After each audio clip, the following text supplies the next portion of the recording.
The Newsday continues here on One News Now Business. I'm Diego Castro. Here are the biggest stories on the economic and corporate fronts. While some groups are opposing the extension of reduced tariffs on agricultural products, other experts believe this move will help cushion the inflationary impact of the El Niño.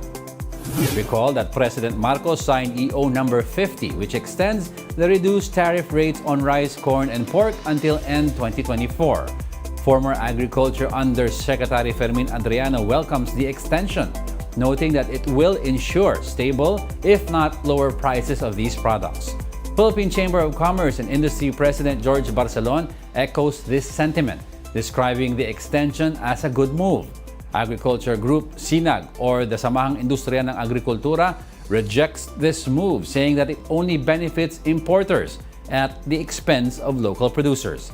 SPNEC fears that instead of the extension helping manage inflation, it could even bring up the prices of rice. SPNEC Executive Director Jason Cainglat says local farmers may be discouraged to plant more crops due to both the impact of lower tariffs and the El Niño. Pag pumasok itong mga imports, mamumroblema tayo kung sa panahon ng anihan, maraming stocks, hindi mamimili ang mga millers at traders. Nasaan yung nakinabang consumer? Hindi naman pinapasok ng importers, again, yung kanilang kinita sa pagtitipid niya sa lower tariff, never naman siya napasa sa consumer. The Agriculture Department says nearly 500,000 metric tons of rice from Taiwan and India will arrive beginning this month until February 2024.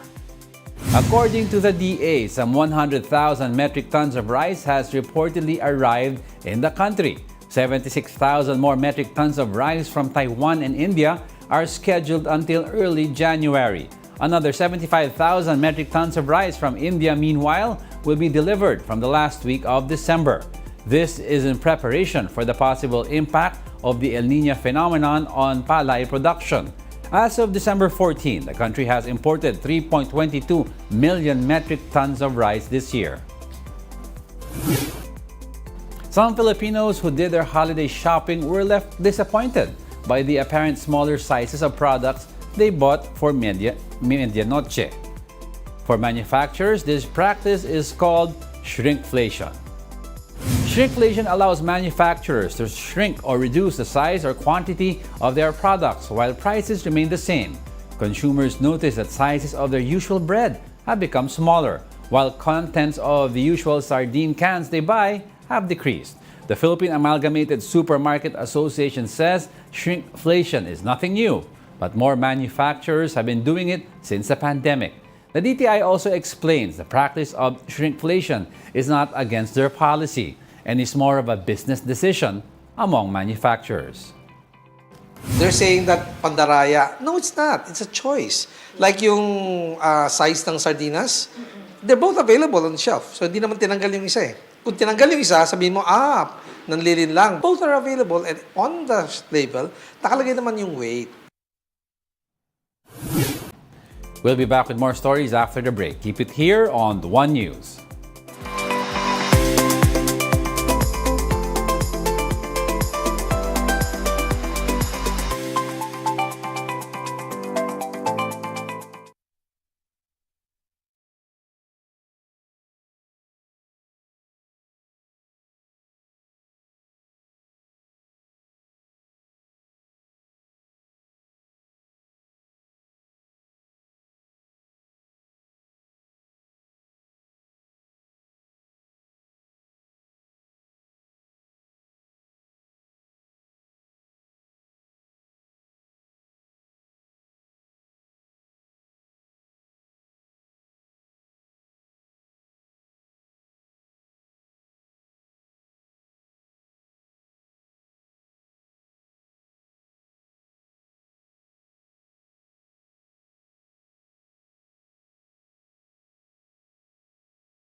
You're still watching One News Now. I'm Diego Castro. Transport groups continue to criticize the POV consolidation ahead of its deadline on December 31. This comes after the LTFRB released a statement saying all major routes in the metro will be operated by consolidated operators. The agency is also set to release updated consolidation figures with respect to the nationwide consolidation efforts on December 29. But speaking on Radyo 5, Piston National President Modi Floranda slammed the LTFRB, noting that the program could only lead to conflicts among drivers and operators. Floranda also questioned why operators need to reapply instead of renewing their existing temporary permits, suggesting that LTFRB's consolidation efforts are a forced measure. Transport group Manibela also shared the same sentiment. Manibela chairperson Marval Buena expressed concerns about the move's impact on commuters, accusing the LTFRB of allowing provisional authority even with incomplete requirements. Ito ay pagpapakita na talagang naghahabol ang LTFRB na maabot nila yung kanilang target. Kung titingnan nga po natin, kung dito sa National Capital Region, halos na meron pang 35,000 na mga traditional of jeepney ang hindi talaga nagko-comply. So sa sinasabi nilang consolidation. Pambubuli po talaga ito sa atin. Kalokohan po ito na nagagawin sa atin ng LTFRB. Hindi lamang po sa aming sektor, pati po sa mga mananakay na pinapaasa po talaga nila na magkakaroon ng sapat na masasakyan at yung ibang other mode of transport na sinasabi nila baka magdoble o triple pa ang pamasahe. 4 groups are vying to secure the 170 billion peso contract to rehabilitate NAIA. The Transportation Department accepted bids from the Manila International Airport Consortium, Asian Airport Consortium, GMR Airports Consortium, and SMC SAP and Company Consortium. After the submission of bid documents, the DOTR will open the floor for technical and financial bid assessments. The department is expected to announce the winning bidder for the 15-year concession by the first quarter of next year. Of course, you all know that this airport is already very congested with a capacity of only around 32 million, but handling almost 50 million passengers. We're expecting that this airport, when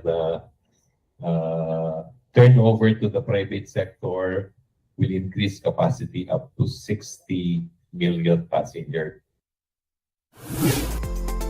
In corporate news, business tycoon Manny Pangilinan is set to take the helm of solar energy company SPNEC Energy.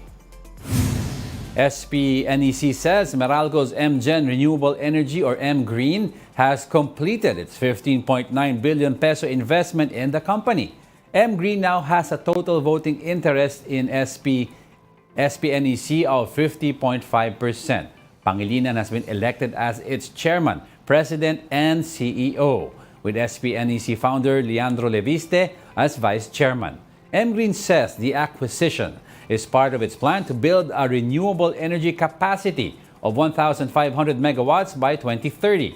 Pangilinan says his group aims to energize the first 600 megawatts of the project in the first quarter of 2026. And those are the top business stories of the hour. I'm Diego Castro. Join us again at 2 p.m. We are One News, all sides, all the time.